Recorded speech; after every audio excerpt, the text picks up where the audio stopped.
Hey, Elliot here, checking in. How's everyone doing today? I'm feeling grateful for the many blessings in my life. With the hustle and bustle of finals and the end of the year, it is easy to forget just how much we have to be grateful for. I know that in my life I am able to use my body for activities, I have good friends who I can depend on, and a family who has my back every step of the way. Looking at blessings, no matter how small they are, changes our life perspective and allows us to feel joy. When we find happiness in the small joys of life, we can always find optimism through whatever setback we face. So while you are listening here today, I want you guys to think of one of the small joys in life that you are grateful for. These small little blessings keep us moving forward, optimistically in a world that can seem so dark and violent. Here on the podcast today, I just also wanted to shout out Evan Mobley, the Cavaliers center. With the Cavs up 2 with 5 seconds to go in a crucial Game 5, Evan Mobley came up with the block of the season for our team. Now up 3 games to 2, we have a chance to close out the series against the Orlando Magic. Welcome to Checking In, everyone. Checking In is a podcast designed to empower people to speak up about their mental health in a world filled with depression, loneliness, and anxiety. On this podcast, I hope to get a diverse group of people who can share their mental health struggles and the tools they have used to overcome them. On today's episode, we have a special guest who will talk to us about social media and mental health, as well as body image. Social media has taken a preeminent position in today's American culture. According to Psychology Today, the average U.S. teen spends around 4.8 hours on social media, with YouTube, TikTok, and Instagram accounting for 87% of usage. This can affect one's mental health because of the number of comparisons that happen so commonly on social media. It is easy to compare to other people on these apps because we all want to look good in other people's eyes. Every human has the genuine need for belonging that occupies so much of what we do. Thus, comparing ourselves to others can have a negative impact on mental health. At the same time, social media can be used as a tool for good. It can be used to be a platform to inspire change and speak out about issues in our culture. Issues such as mental health, race and gender troubles, and religion. Social media also allows people to be connected in meaningful ways. Although some connections over social media may be different, there are still quality relationships that can be built over these platforms. So although there is some correlation between social media and negative mental health on today's generation of children and adults, there can also be positive benefits. Like many things, social media is a tool. It is up to us how we use that tool to better or worsen ourselves. So also, body image is a large concern in today's society. According to the National Library of Medicine, quote, research has suggested that levels of body image concerns in high-income English-speaking countries, particularly in the USA, are among the highest globally, with the exception of pockets of very affluent and westernized areas, such as within Asia, end quote. This is a common concern in our culture and is linked to some of the social media troubles in our society. Because of the comparisons on social media, there is an ideal body image put forward that people are expected to live up to. Unfortunately, in some cases, no matter how hard someone tries, they cannot live up to this unrealistic standard that is put forward. According to the National Organization for Women, by age 13, 53% of girls are unhappy with their bodies, and this increases to 78% by age 17. Yet this body image concern is similar in men. According to a study done by a charity organization called Campaign Against Living Miserably, around 48% of men struggle with their body image. Unrealistic body image standards can have an effect on a person's mental health as well. Because of how people cannot measure up to a standard, they can struggle with feelings of inadequacy and worthlessness, weakening their mental health. Additionally, there are not many people to go to for people who struggle with their body image. Friends and family may laugh off the issue, not addressing the heart of the problem. We may not trust other people in our support systems to talk about this issue because of the fear that they may judge us. So, this brings me to welcome to the show cheerleader at Boise State and social media icon, Hannah Vanhonsebrouck, to talk more about her experiences with mental health. How are you doing today, Hannah? Hi, I'm doing really good. I'm excited to be here. That's awesome. Could you describe just your mental health journey a little bit?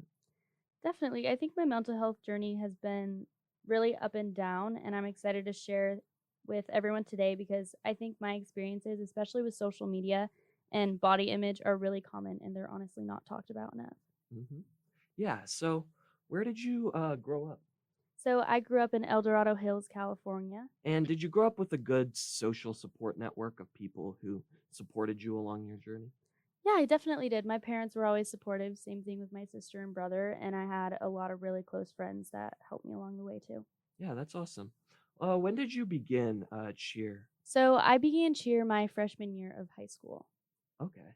Yeah, and what ignited your passion for doing this? Honestly, I was a gymnast for a really long time and I struggled in school because I was getting up to those really elite hour practices Mm, and I needed to focus on my education rather than just being an athlete because I was going to start homeschooling. So, my parents and I decided to pull me out of gymnastics, mhm. and I really needed something to I needed a sport, I needed an outlet, and cheerleading was the closest thing to gymnastics, so that's kinda where it all started. Mhm. So you did gymnastics from a young age up until high school? Yeah, I started in 3rd grade. Oh, wow. Okay. Yes. Yeah, I know I had one of my friends in high school who did gymnastics for a long time, and she said that the hours Yeah. that you have to do gymnastics are pretty It's crazy. super intense for sure. Yeah. And what are some of your favorite memories from being on the cheer team just in high school?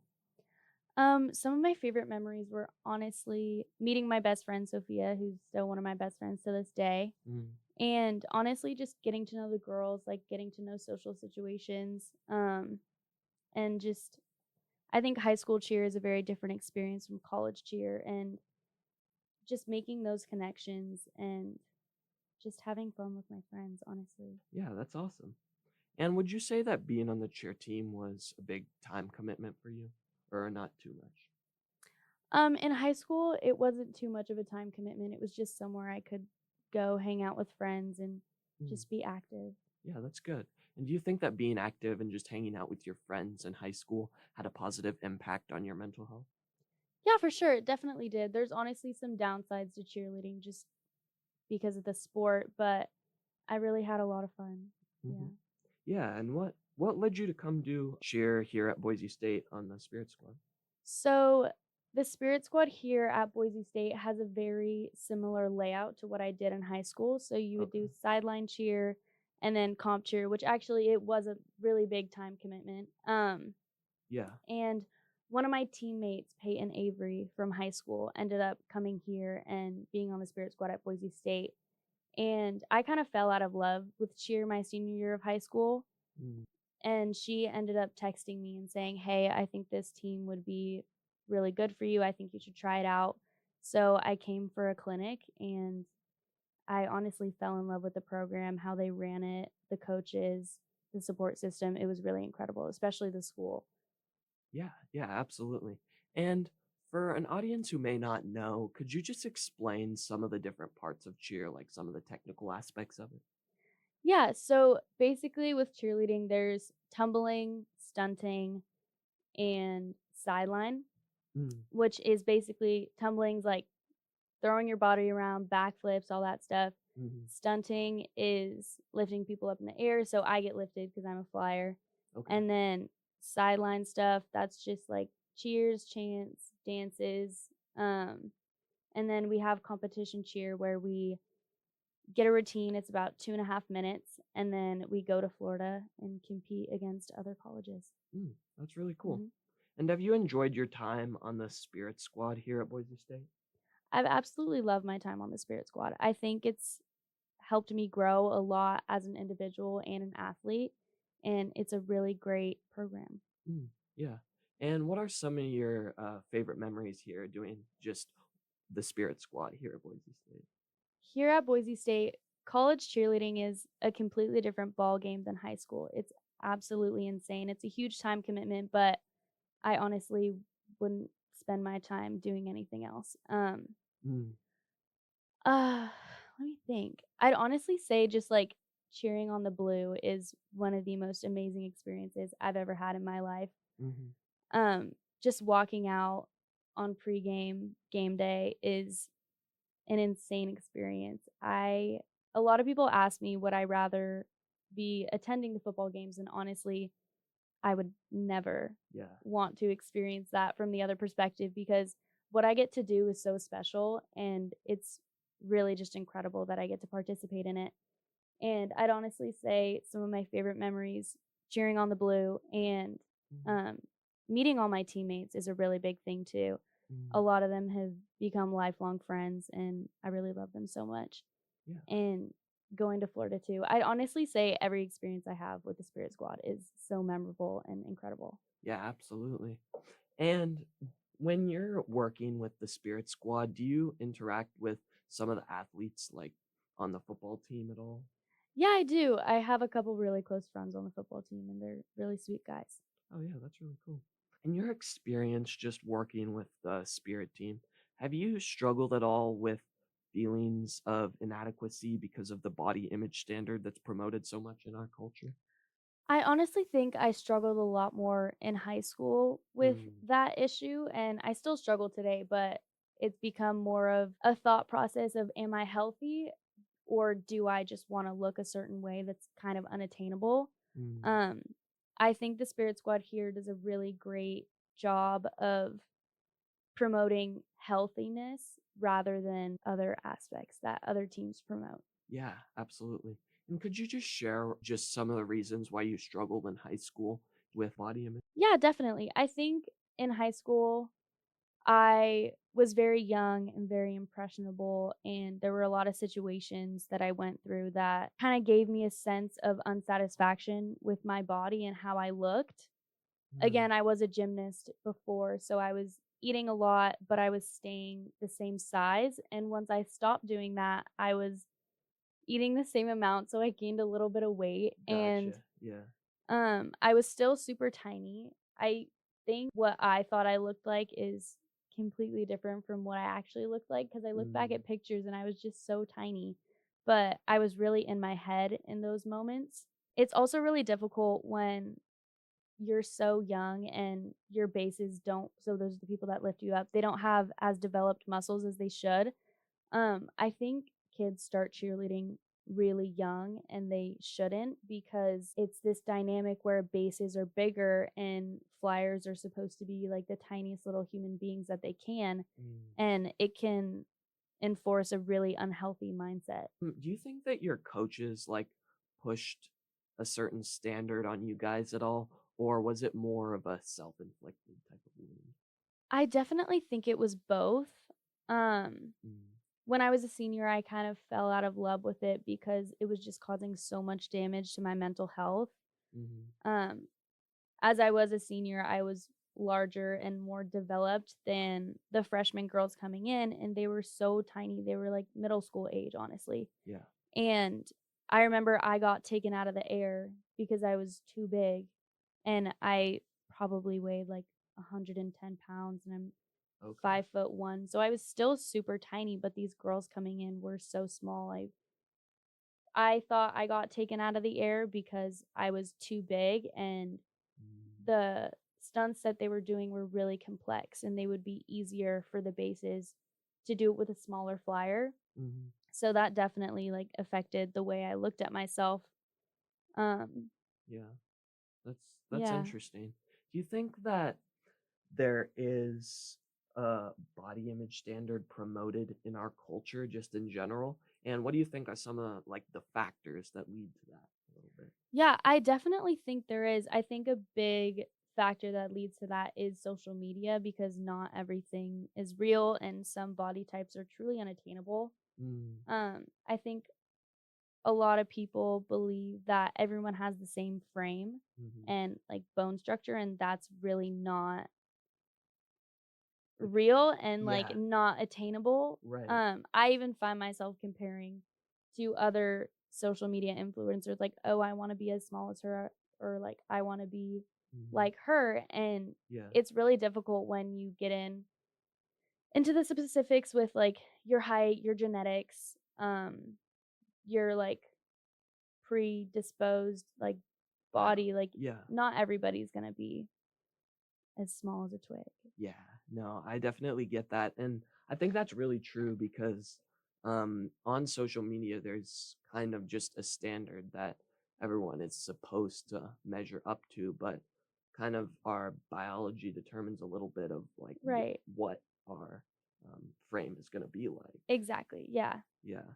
So that makes sense that can't measure up to that standard and that can affect someone's mental health in negative ways. right. During your senior year of high school, I know you talked a little bit about how you were struggling with your mental health, and that's kind of why you had to quit the cheer team. What kind of allowed you to get out of that rut? What allowed me to get out of that rut was honestly stopping cheerleading because I wasn't Mhm, putting myself in that atmosphere where I felt less than because I was my normal size.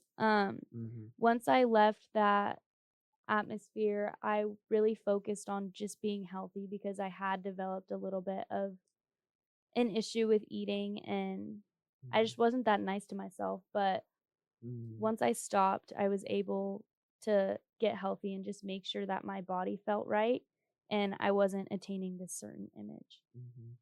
Yeah, for sure. What steps did you take to just kind of fix like how you ate and your nutrition? Were there like specific like goals that you were trying to meet? Yeah, there definitely was. I think my goals were just to eat enough for my body because I got into this cycle where I would just essentially not eat. I was kind of starving myself to make Mm, myself as small as I could be. mhm, And obviously that doesn't work. For a while it right. works until you start getting weak. Mm, There's really effects that happen to your body because of that, and it's not a great thing to do. So the steps that I took were just making sure my body was fueled the right way, working out a healthy amount, and just being nice to myself. yeah, that's really good. Were there people that you could reach out to kind of help you talk about these issues that you were struggling with? I honestly I didn't really talk to anyone about the issues that I was struggling with besides Mm, my parents. It took me a long time to really um talk to them about it because I was pretty embarrassed. It's a really hard topic to bring up, especially with your parents. I mm, had this idea that they would be upset with me because I felt that way, and I think they were a little upset that I didn't voice how I was feeling, and they were upset that I was kind of hurting myself mm. instead of seeking the help that I needed. Yeah, so it sounded like you had a pretty good relationship with your parents. Like they cared for you a lot. Yeah, I have an amazing relationship with my parents. They're super awesome. They're my best friends. Yeah. And quitting the cheer team, you talked about how it was a friend who told you that it would be an amazing opportunity to come to do the Spirit Squad. What kind of made you change your mind about coming back into the whole realm of cheerleading? Yeah, I honestly I mean, I have a really deep love for the sport and it's just an in I don't know, it's an incredible environment to be with or Hmm. to be in, like, with your teammates. Yeah. It's a really strong bond that you form because you're with them 24/7. I think that's what I missed. Mm, Um, I think just the team aspect of it, um, and obviously the sport too. I loved it. It made me really happy. And me and Peyton both went through the same program in high school, and it was really cutthroat, especially for a high school team. yeah. Um, I didn't always agree with what the coach did or how they treated everyone. And talking with her about how different the program was here, I decided to give it a try. That's really good. Does Peyton, your friend, still do cheerleading or did she stop? No, she did stop, Okay. but I continued. Yeah, that's really cool.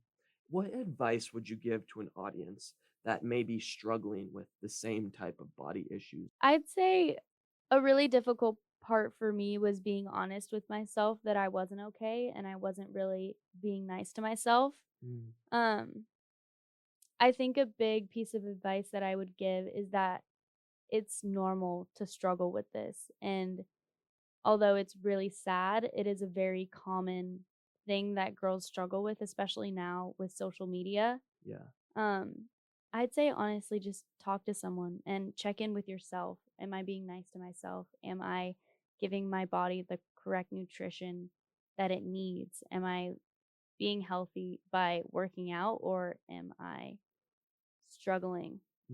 Yeah, that's really good. And you talked a little bit about being nice to yourself. Is that kind of just positive self-talk? Just to yourself, kind of just telling yourself that you are enough and that these unrealistic standards, you don't have to tell yourself that you have to meet up to those. Is that kind of what you mean by like, Yeah, for sure. I think positive affirmations really helped me, like looking in the mirror, like I am enough, I'm beautiful, I'm this, I'm that. hmm I think once you start saying that, you really start believing it, and mm, then you can take those next steps and really get yourself right. yeah, that's really good. I think that's something that I also had to do because um, in sort of the same vein, not exactly, but I always struggled with a little bit of feelings of inadequacy in school because I was always a super high achiever Mm. and I wanted to perform super well, but sometimes I didn't measure up to the standard that I wanted to. So I kind of had to learn that it's okay if I'm not performing at the highest level and I'm still worthy and I'm still someone who's loved, even if, Right. yeah, Yeah. even if I don't perform well all the time. So yeah, that's really good. Um, moving along a little bit, just more to social media. Um, Mm. so you have a pretty decent following on social media right now. Yes, I do. And when did you first start on these platforms? So my sister honestly kind of got me into it. She started posting on TikTok Mm. right when it became a thing during COVID, during quarantine. So I kind of like tagged along with that and started posting my own stuff and it just kind of grew. Yeah, that's really cool. And do you think that social media has had a positive or negative impact on your mental health, or do you think that it's a little bit of both? I definitely think it's a little bit of both.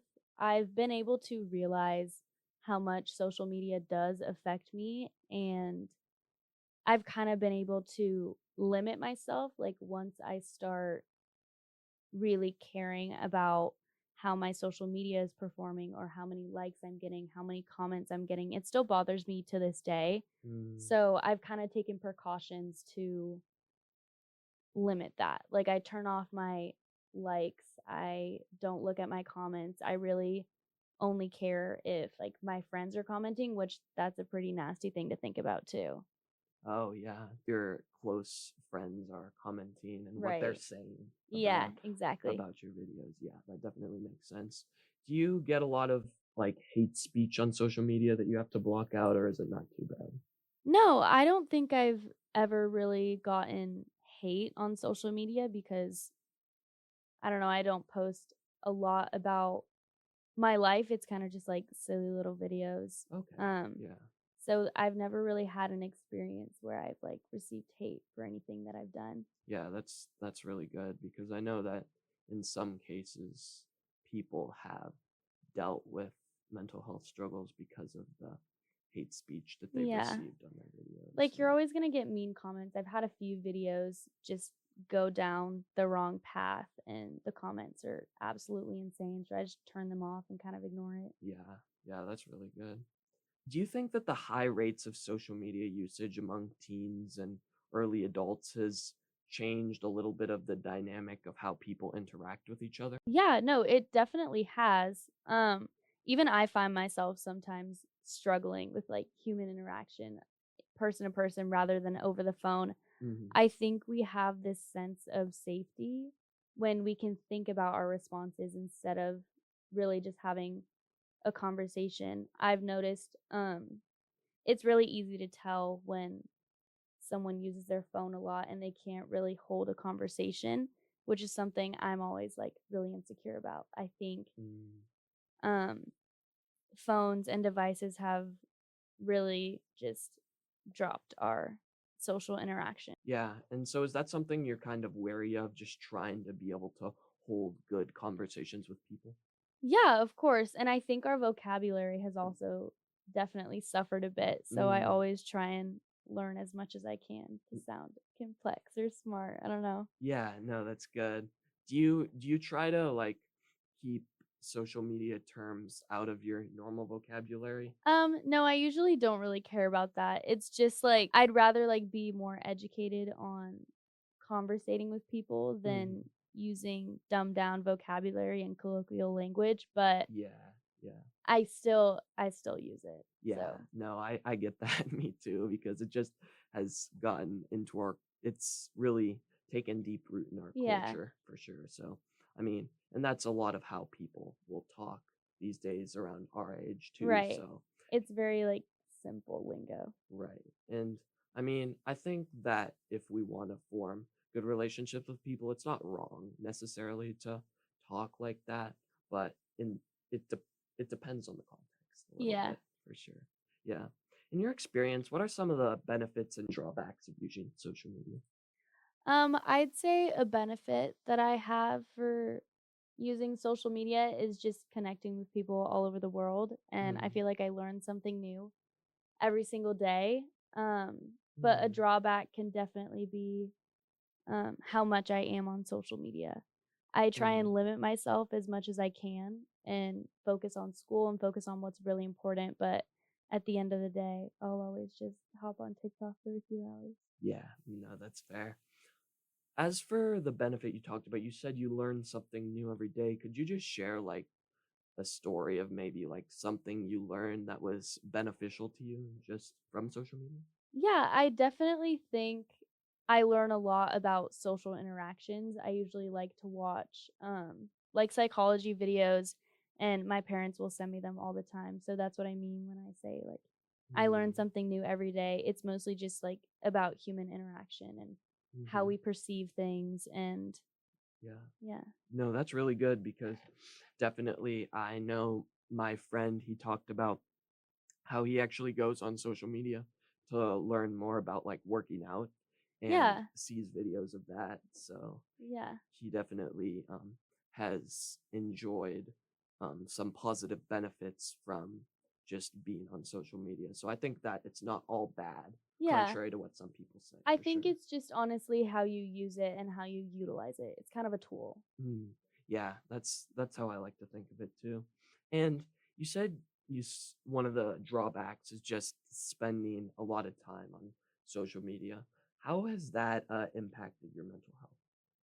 Honestly, my freshman year, I wasn't very academic and I didn't really Yeah. care. I was more just like, I don't really know. I feel like I was this completely different person that just like I was drowned into my phone all the time and I wasn't interacting with people. I was just inside all the time. Mm, yeah, that's really good because I know that that can definitely happen just like when we're on social media. I mean, in my own experience, when I tried to delete TikTok recently just to spend more time on my schoolwork, but when I Yeah. was on there a lot, it definitely took away a little bit from that. So I understand that for Hmm. sure.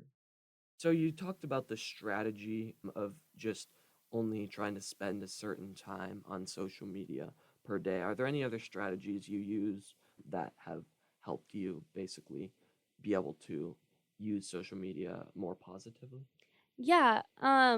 I used to get a lot of notifications from all my social medias like Snapchat, TikTok, Mm, Instagram. Like it'd notify me when someone posted or when I got a like, when I got a comment, when someone messaged me, a message request.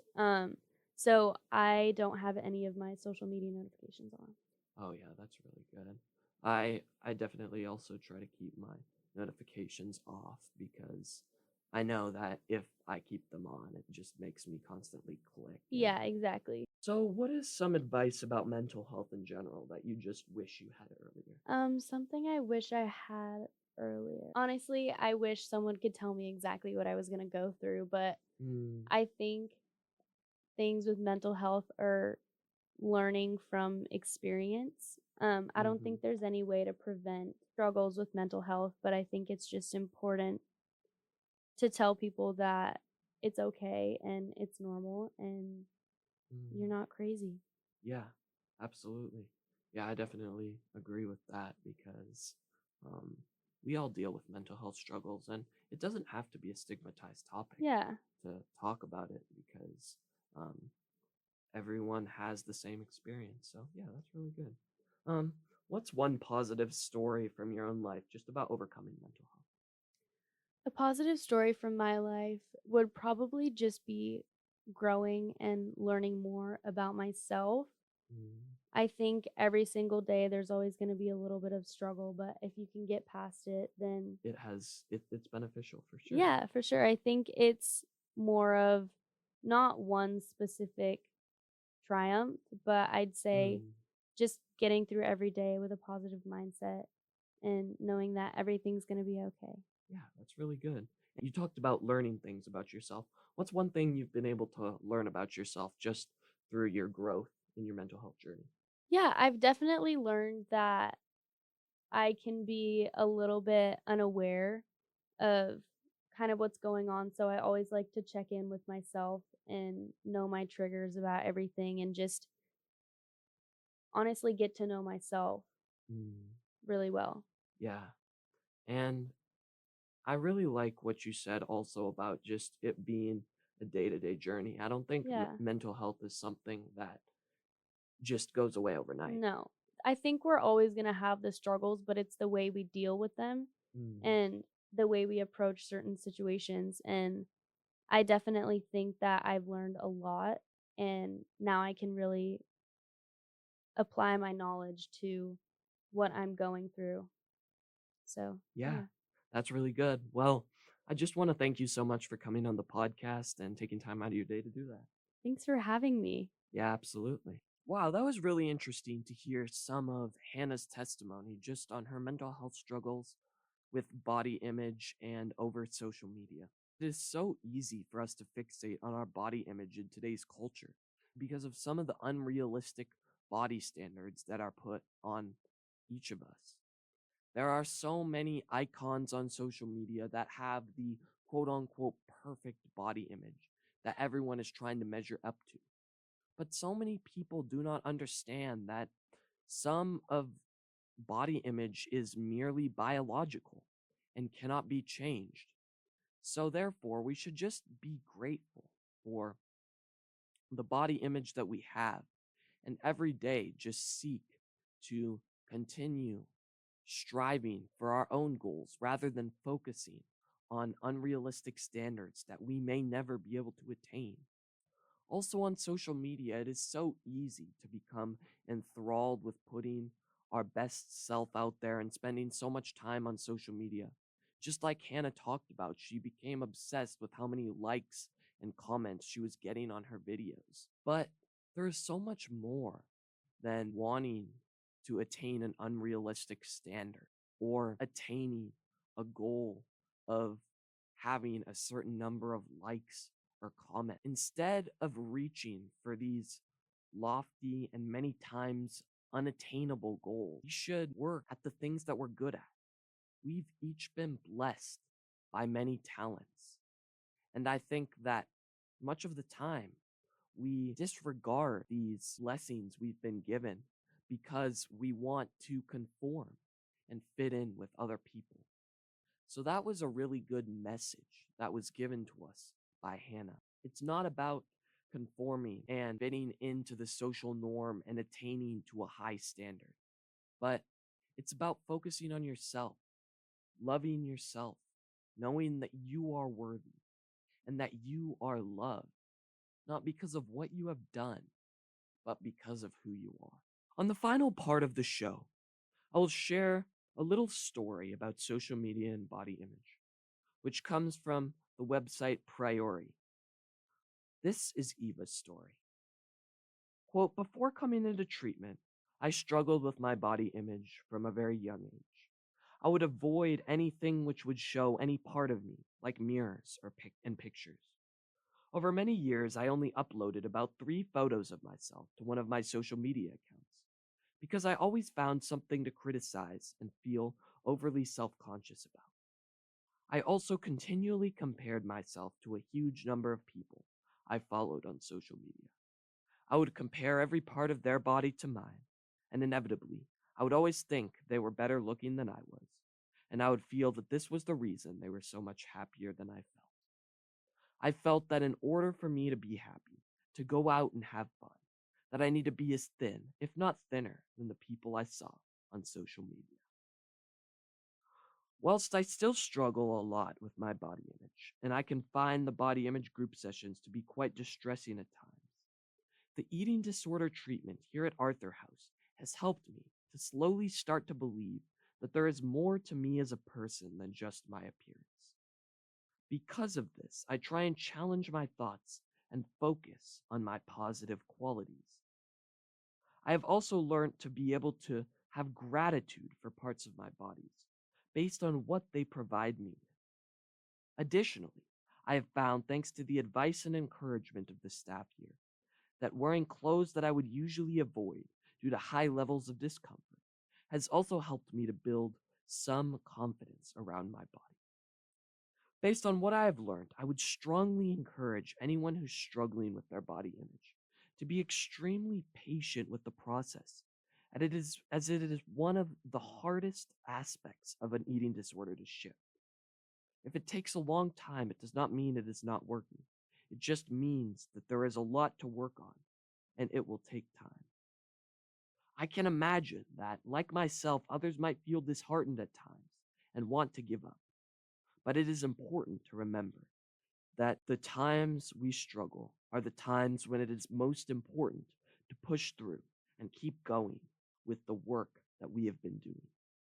It is important to remember that if other people have succeeded at becoming, at the very least, neutral about their body appearance, then it is definitely possible for anyone else to do the same. End quote. This is a powerful testimony from both Eva and Hannah about their experiences with body image and social media. Unrealistic standards are so common because of the desire for conformity. And it is not going to be an overnight process that we change how we view ourselves, but by continual love for ourselves and continued realization that people don't love us for our body image, but for our character, we can work to change the perspective around body image and see ourselves in a more positive light. Well, that is all the time we have for today, everyone. Follow me on Instagram and Spotify at Checking In with Elliot Ramsey. This may be the last episode for a little while because summer break is about to start. But I hope to continue over the summer, and I hope that you know you are loved and accepted. If you ever need anything, just reach out to me. For with every battle you face, I will always be here, just checking in. Have a blessed day.